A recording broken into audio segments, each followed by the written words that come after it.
የካላሃሪ በረሃ ሰፊና በደቡብ አፍሪካ ምድር ውስጥ የሚገኝ የሰው ልጅ ታሪክ እምብርት የሆነው ሳን የተባለ ጎሳ ይኖራል። እነዚህ ሰዎች ከ60 ሺህ ዓመታት በላይ በዚህ አስቸጋሪ መሬት ላይ ህልውናቸው ጠብቀው የቆዩ የዓለም ጥንታዊ ሰዎች ናቸው። ሰፊው የቦትስዋና የናሚቢያና የናሚቢ በረሃ እንደ ቤታቸው የሚቆጥሩ ሳኖች ከየትኛው ዘመን ስልጣኔ ጋር ሳይቀላቀሉ ቆይተዋል። አጫጭር ቁመት፣ ፈካ ያለ የቆዳ ቀለምና እጅግ በጣም ንቁ የሆነ የአይን እይታ ያላቸው ይህ ለበረሃ ህይወት የተሰጣቸው ስጦታ ነው። በረሃውን እንደ መዳፋቸው የሚያውቁ እነዚህ ሰዎች የየዕለት ህይወታቸው ከተፈጥሮ ጋር በረቀቀ መልኩ የተሳሰረና የጠበቀ ነው። አፈጣጠራቸውም ሆነ አመጣጣቸው ከሌሎች የአፍሪካ ጎሳዎች በዘረመልና በባህል በእጅጉ የተለየ ነው። የእነሱ ህልውና የዘመናዊ የዓለም ትልቁ ታሪክና አንትሮፖሎጂ እንቆቅልሽ ሆኖ ለዘመናት ሳይፈታ የቆየ ነው። የምንጊዜም የፍልስፍና ጥያቄ ሆነው የሰው ልጅ የመጀመሪያ መገለጫዎች በሳን ጎሳ ውስጥ በግልጽና በጠራ መልኩ ይታያሉ። በረሃውን እንደ ማህፀን የሚቆጥሩ እነዚህ ሰዎች በቴክኖሎጂ ሳይታገዙ ህይወታቸውን በረሃ ውስጥ ማቆየት የቻሉ ታላላቅ የህልውና ጀግኖች ናቸው። የአየር ንብረቱ ቢቀያየርም የዘመናት ፈተና ቢበዛም ሳኖች ማንነታቸው ጠብቀው ቆይተዋል። የካላሃሪ በረሃ ወርቃማ አሸዋው የሳን ጎሳዎች የሺህ ዓመታት ህይወትና እንቆቅልሽ በውስጡ አቅፎ ቆይተዋል። የሳን ጎሳዎች የሚጠቀሙበት ቋንቋ በምድር ላይ ካሉ ቋንቋዎች ሁሉ እጅግ ልዩና አስገራሚ ነው። በምላስና በጥርሶቻቸው የሚፈጥሩ ድምፆች ይግባባሉ። በሌላው ዓለም ሰው ዘንድ እንደ እንስሳ መግቢያ ሊቆጠሩ የሚችሉ ነገር ግን እዚህ ጎሳ ላይ ይግባባሉ።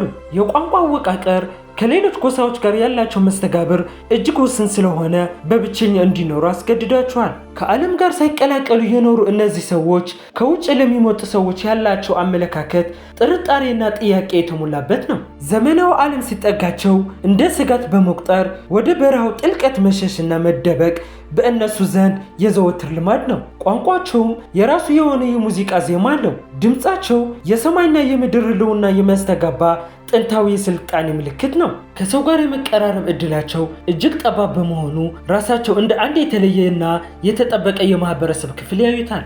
የቋንቋቸው ሚስጥርም ይህንን የብቸኝነት ህይወት የሚያንጸባርቅ የተፈጥሮ ድምፆች ብቻ የወለደ ጥንታዊ የመግባቢያ መንገድ ነው። በአሁኑ ጊዜ ይህንን ቋንቋ በደንብ የሚናገሩት ጥቂት አረጋውያን ብቻ በመሆናቸው አደጋ የተጋረጠበት ዋጋ ያለው ቅርስ ነው። ቋንቋቸው የጎሳው አንድነትና ጥንታዊ ታሪክ የሚያስተላልፍ ከምንም በላይ አይነት የውጭ ቋንቋ ያልተበከለ የንጹህ ህይወት መገለጫ ነው። የሳን ጎሳዎች ህይወት በአደንና በተፈጥሮ መሰብሰብ ላይ የተመሰረተ ከሰውነት ጥንካሬና ብቃት የተሳሰረ ነው። በዋናነት የሚመገቡት በበረሃ የሚሰጣቸው ስሮች፣ የዱር ፍራፍሬዎችና ተክሎች ግንድ እና በአደን የሚያገኛቸው የዱር እንስሳ ስጋ ነው። ወንዶች በረቀቀ ጥበብ የተካኑ አዳኞች ሲሆኑ መርዛማ ጦሮች በመጠቀም ትላልቅ አውሬዎች ሳይቀር በብቃት ይጥላሉ። ሴቶች ደግሞ ለተመጣጠነ ምግብ የሚያስፈልጉ የዱር እጽዋትና ነፍሳት ይሰበስባሉ። በድርቅ ወቅት ውሃ ለማግኘት የሚያደርጉትን ጥረት የሰው ልጅ አኗኗር ጥበብ ከፍተኛና በጣም የሚያስደንቅ የህልውና ደረጃ ነው። ውሃውን ከኦክስትሪች እንቁላል ቅርፊት ውስጥ በመቅበር በበረሃ አሸዋ ውስጥ ለወራት በምስጢር ቀብረው ማቆየት ይችላሉ። ምንም አይነት የእርሻ ስራ አያውቁም። በተፈጥሮ የተገኘው ብቻ ተጠቅመው በረሃውን በማሸነፍ ረጅም ዕድሜ ይኖራሉ። ይህ ጥብቅ የሆነ የምግብ ስርዓታቸው የሰውነት ጥንካሬያቸውና የረጅም ጊዜ ጤንነታቸው መጠበቂያ ዋና መከላከያ ነው። የሚበሉትን ምግብ ወቅቱ የጠበቀና ተፈጥሯዊ ስለሆነ ከከተማ ሰው ስጋት የጸዳ እጅግ ንጹህና ጠንካራ አካል አላቸው። አደን በሳን ጎሳ ዘንድ እንደ ስፖርት ሳይሆን እንደ ህልውና መሰረት የሚታይ በክብርና በስርዓት የሚከናወን ጥንታዊ ተግባር ነው። በየቀኑ የሚያደርጉትን የምግብ ፍለጋ እንቅስቃሴ ከበረሃው እምብርት ጋር ያላቸው የማይበጠስ ግንኙነት በግልጽ ያሳያል። በሳን ማህበረሰብ ውስጥ የግል ንብረት የሚባል የሰለጠነ ዓለም እሳቤ የለም። ሁሉም ነገር የጋራና የሚከፋፈል ነው። የሚያድኑት አውሬም ሆነ የሚሰበስቡት ፍሬ ለሁሉም የጎሳ አባላት በእኩል ይከፋፈላል። ቅናትና ጥላቻ በመካከላቸው የለም። ይህ የጋራ አኗኗር በውስጣቸው ምንም አይነት የመደብ ልዩነት እንዳይፈጠር በማድረግ ሰላማዊ ማህበረሰብ እንዲኖራቸው ይረዳል። የጎሳ መሪዎች የሚመረጡት በጉልበት ሳይሆን በእውቀትና በትህትና በታላቅ የጎሳ ልምድ ባካበቱ አረጋውያን አባላት ነው። ስልጣን ማለት እዚህ ጎሳ ውስጥ ለሌሎች ማከፋፈል፣ የጎሳ ደህንነት መጠበቅና ልምድ ለትውልድ ማስተላለፍ ብቻ ነው። በዕለት ተዕለት ኑሯቸው ውስጥ የጋራ መረዳዳትና በምሽት የጋራ መጫወትና ታሪክ መተረክ ዋና የህይወት መገለጫዎች ናቸው። ማህበራዊ ኑሯቸው የተገነባው በአንድ የቤተሰብ መንፈስ ላይ ሲሆን ከውጭ የሚመጣ ማንኛውም ንብረት አባዜ እንደ መርዝ ይፈራል። ንብረት ማከማቸት በባህላቸው መሰረት እንደ ስግብግብነትና ጎሳው ለመበተን እንደተሞከረ ታላቅ ክፋት ይታያል። እያንዳንዱ አባል ለጎሳው እድገትና ሰላም የራሱ ድርሻ የሚወጣበት፣ እርስ በርስ የሚከባበሩበት ውብ ማህበረሰብ አላቸው። በህይወታቸው ውስጥ ዋናው ነገር ቁሳቁስ ሳይሆን አብሮ መኖርና የጋራ ደስታ መጋራት ላይ የተመሰረተ ህይወት ነው።